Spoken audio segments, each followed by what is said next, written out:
Hi! ఎలా ఉన్నారు? అందరికీ వరలక్ష్మి వ్రత శుభాకాంక్షలు. ఈరోజు మన వ్లాగ్‌లో మా ఇంట్లో నేను వరలక్ష్మి వ్రతం ఎలా జరుపుకుంటున్నానో చూద్దాము. వ్రతంకి ముందు రోజు అంటే గురువారము నేను ఫ్లవర్స్ కోసం వచ్చాను. ఫ్లవర్స్ ఎలా అంటే ఇక్కడ నేను న్యూ జెర్సీలో ఉన్నప్పుడు మనం జస్ట్ షాప్‌కెళ్ళి వివేక్ ఫ్లవర్స్ అని షాప్ ఉంటది. షాప్‌కెళ్ళి మనం ఫ్లవర్స్ తీసుకురావచ్చు. బట్ ఇక్కడ ఎన్‌సీలో ఎలాగంటే ఫ్లవర్ షాప్స్ అయితే లేవు. మేమున్న సరౌండింగ్ ఏరియాలో వీళ్ళకి వాట్సాప్ గ్రూప్ ఉంటుంది. సో వాట్సాప్‌లో మనం 1 వీక్ ముందు ఆర్డర్ పెడితే ఎవ్రీ థర్స్‌డే వీళ్ళకి ఫ్లవర్స్ వస్తాయి. వీళ్ళు మనకు అడ్రస్ పంపిస్తారు. సో ఆ అడ్రస్‌కొచ్చి మనం ఫ్లవర్స్ ఇలా పిక్ చేసుకోవాలి. నేను మా ఫ్రెండ్ ఇద్దరం కలిసి ఆర్డర్ పెట్టాము. సో మల్లెపూలు, చిన్న చిన్న చిట్టి రోజెస్, తమలపాకులు ఇవన్నీ ఆర్డర్ పెట్టుకున్నాము పూజకి సంబంధించినవి. అండ్ ఇంకా కొన్ని గ్రాసరీస్ అండ్ కొన్ని పూజ ఐటమ్స్ కోసం అయితే మేము పటేల్ బ్రదర్స్‌కి వచ్చాము. పటేల్స్‌లో మామిడాకులు మేము వెళ్ళేసరికి చాలా వరకు అయితే అయిపోయినాయి. నాకైతే మంచి మంచి ఆకులు అయితే దొరకలేదు. సో నేను దొరికినన్ని ఏరుకొని కొన్ని తీసేసుకున్నాను అందులో నుంచి. అండ్ కొబ్బరికాయ కూడా నాకు జుట్టున్న కొబ్బరికాయ అయితే దొరకలేదు. నేను చాలా ట్రై చేశాను. బట్ తర్వాత నాకు ఫ్రెండ్ ద్వారా తెలిసింది ఏంటంటే పూజకి సంబంధించిన కొబ్బరికాయలు వేరే ప్లేస్‌లో పెట్టారంట. నాకు అది కనిపించలేదు. ఎప్పుడైనా మీరు ఎవరైనా పటేల్స్‌కి వెళ్తే పూజకి సంబంధించిన కొబ్బరికాయలు వాళ్ళు వేరే ప్లేస్‌లో పెడుతున్నారంట. మనం అక్కడి నుంచి తీసుకోవాలి.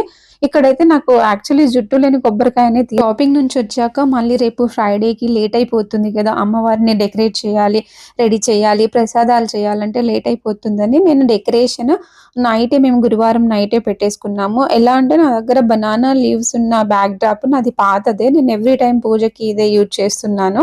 బట్ స్టిల్ అదే ఉంది నా దగ్గర. సో అదొక్కటే సింపుల్‌గా పెట్టేసి నా దగ్గర కొన్ని బంతిపూల గార్లాండ్ దండలున్నాయి. అవి నేను లాస్ట్ టైమ్ ఇండియా నుంచి తెప్పించుకున్నాను. సో వాటితో ఇలా సింపుల్‌గా నైటే మేము డెకరేషన్ చేసి పెట్టేసుకున్నాము. ఇలా ఫ్రైడే మార్నింగ్ నేను తలస్నానం చేసేసుకొని ఇల్లంతా క్లీన్ చేసి ముగ్గేసాక నేను ప్రసాదాలే స్టార్ట్ చేశాను. ఫస్ట్ నేను 9 రకాల ప్రసాదాలు చేశాను. బట్ ఈ వీడియోలో నేను డీటెయిల్‌గా అంతా మొత్తం చూపించట్లేదు.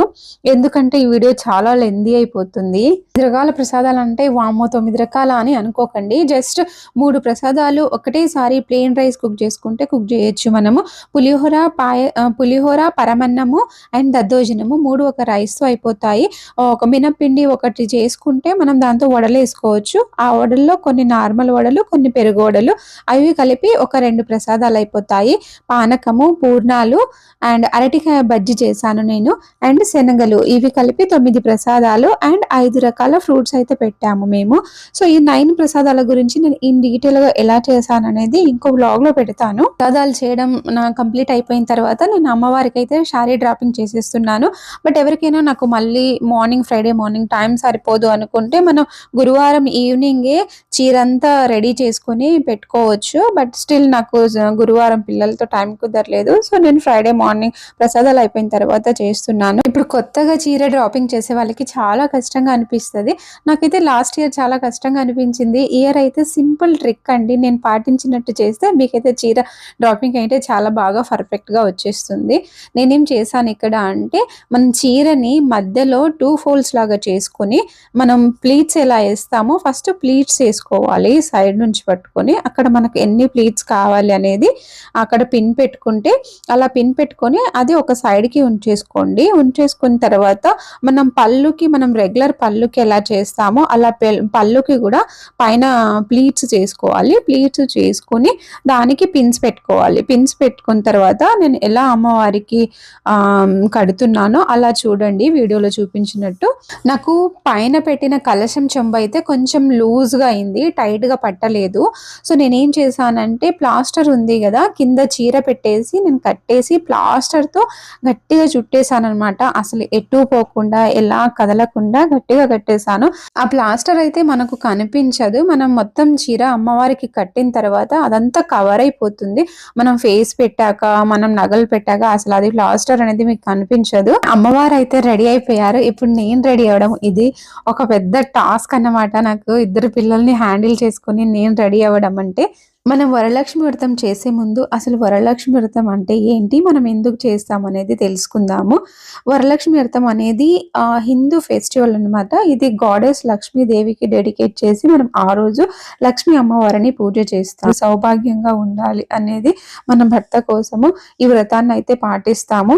ఎస్పెషల్లీ మనం సౌత్ ఇండియన్ స్టేట్ అనేది కర్ణాటక, తమిళనాడు, ఆంధ్రప్రదేశ్, తెలంగాణలో ఉన్న పెళ్ళైన ఆడవాళ్ళు అనేది ఈ వ్రతాన్ని చేస్తారు. ఇది ఎప్పుడు జరుపుకుంటామంటే ప్రతి ఏటా శ్రావణ మాసంలో పౌర్ణమికి ముందు వచ్చే శుక్రవారం రోజున మనం వరలక్ష్మి వ్రతం అనేది జరుపుకుంటాము.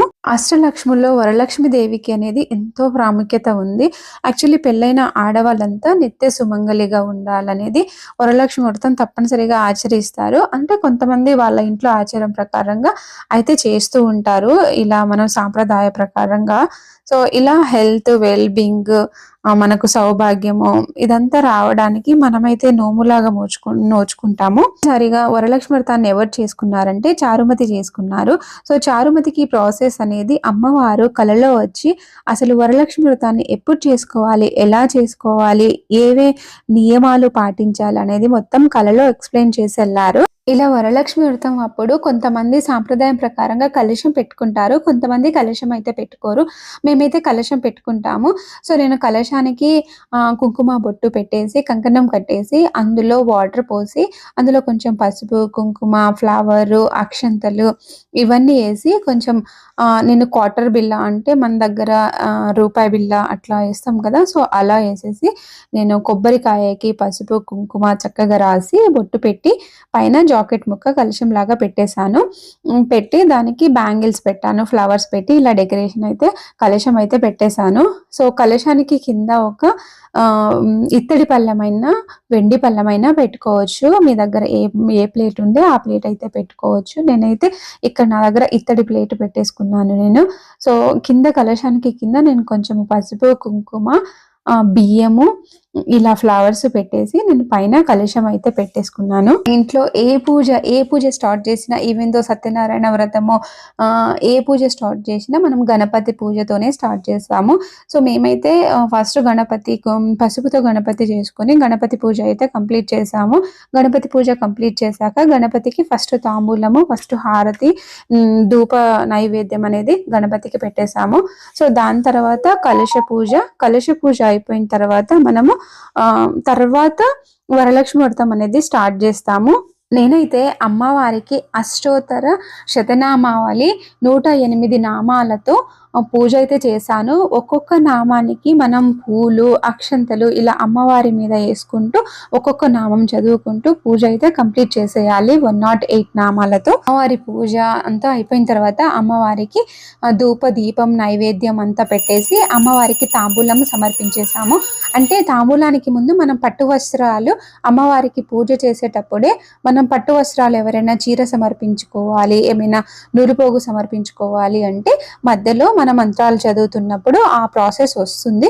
ఆ ప్రాసెస్ లో మనమైతే అమ్మవారికి బట్టలు సమర్పించుకోవచ్చు. పూజ అయిపోయిన తర్వాత మేము శివుడికి అయితే పంచామృతాలతో అభిషేకం చేసాము. మొత్తం శివుడికి అభిషేకం చేసిన తర్వాత అలంకరణ చేసేసి ఒకేసారి ధూప దీప నైవేద్యం అనేది మొత్తం సమర్పించేసి సోను అయితే కొబ్బరికాయ కొడుతున్నాడు. సో కొబ్బరికాయ అస్సలు పగలట్లేదు.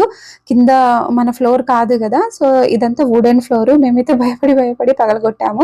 సో మొత్తానికైతే కష్టపడి కొబ్బరికాయ అయితే పగలగొట్టింది. నేను ఫస్ట్ వాయినం అమ్మవారికి సమర్పిస్తున్నాను. ఇలా మనము ఫస్ట్ వాయినం ఎప్పటికైనా అమ్మవారికే సమర్పించాలి. ఇంట్లో ఫస్ట్ సౌభాగ్యవతి సుమంగళి అనేది అమ్మవారే కాబట్టి సో అమ్మవారికి నేను ఫస్ట్ వాయినం సమర్పిస్తున్నాను.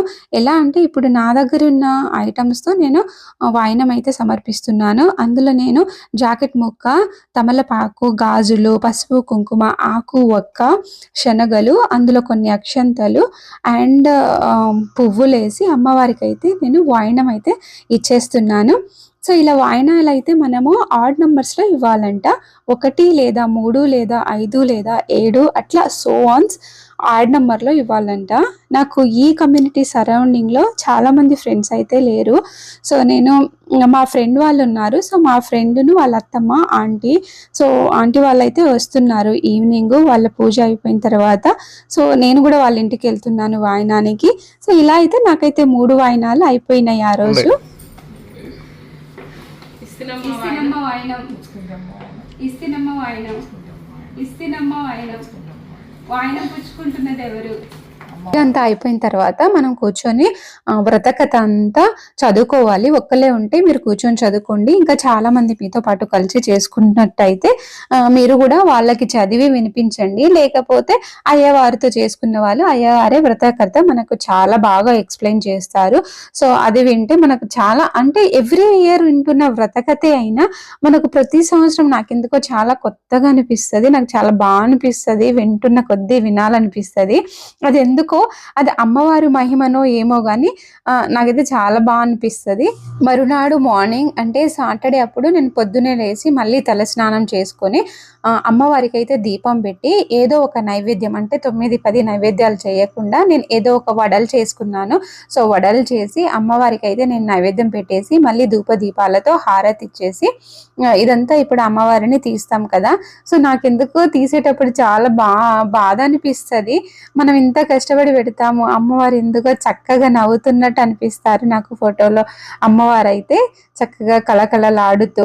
సో ఇలా తీసేటప్పుడు నాకు ఎందుకో బాధ అనిపిస్తుంది. ఎంతమందికి ఎలా అనిపిస్తుందో నాకు కామెంట్ బాక్స్ లో చెప్పండి. హారతి ఇచ్చిన తర్వాత మనం కలశాన్ని కదిలించాలి. సో కలశాన్ని నేను సోను 3 సార్లు కదిలించేసాము. కదిలించేసి కలశం కొబ్బరికాయ కొట్టుకొని ప్రసాదం లాగా అందులో నేను పంచదార వేసుకొని, నాకు చిన్నప్పుడు మా డాడీ అలాగే చేసేవారు. కొబ్బరికాయ కొట్టి చిన్న చిన్న ముక్కలుగా పీసులుగా కట్ చేసి ఒక బౌల్లో వేసి మంచిగా పంచదార కలిపి అందరికీ ప్రసాదం లాగా ఇచ్చేవారు. సో మేము కూడా అలాగే చేసుకుంటున్నాము. సో ఎంతమంది ఇలా ఇప్పటికీ ఫేవరెట్ పంచదార వేసుకొని తింటారు నాకు కామెంట్ బాక్స్ లో చెప్పండి. నాకైతే ఈ ప్రసాదం ఇలా తినడం చాలా చాలా ఇష్టము. తర్వాత కలశానికి ఉన్న గాజులు అయితే సోను నా చేతికి తొడుగుతున్నాడు.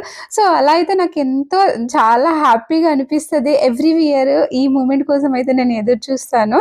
సో ఎప్పుడు ఇలా గాజులు మనం తొడిగించుకోము కదా కూర్చొని. సో ఇలా వరలక్ష్మి వ్రతం అప్పుడు ఇలా ఈ మూమెంట్ అనేది చాలా మెమొరబుల్ మూమెంట్ అనమాట ఎవ్రీ ఆడపిల్ల లైఫ్ లో.